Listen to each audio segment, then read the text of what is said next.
Bad officiating, that's what the head coach of the Bennett High School football team says was the main reason his team lost the Section 6 Class C title at the Ralph last week. And now there are some community members here in the community again who say that the bad calls were racially motivated. And as 7 Eyewitness News reporter Hannah Bueller tells us tonight, they're now taking their fight to the federal government.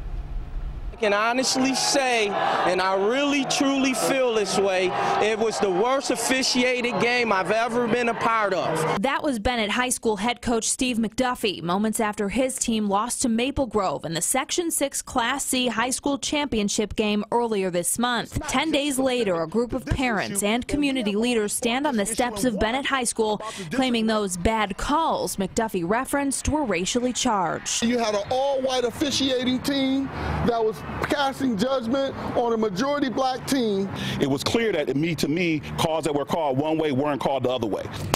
Parents of kids on the football team have filed civil rights complaints with the federal government, as well as complaints to the state education department and Section 6 football regarding what they say are, quote, issues of racially disparate treatment, procedural due process, diversity, and inclusion.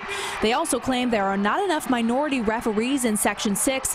The lawyer representing the refs, Robert Schreck, says Section 6 has an open application process and welcomes everyone. Currently, there are about 6 minority referees in Western New York to more than 100 white referees. We can't control who applies. We would love to have great diversity. We would love to have that. However, contrary to the complaints, Schreck stands by the refs and doesn't believe race had anything to do with the calls made in this game. And I listened very carefully to the comments made, and there was nothing really direct. It was more implied that because of the race of the officiating crew and the predominant race of the team, that played a role.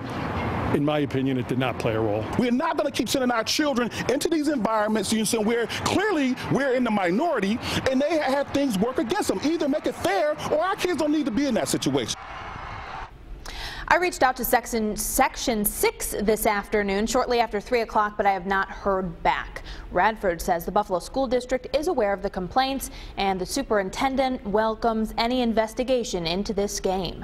Hannah Bueller, 7 Eyewitness News.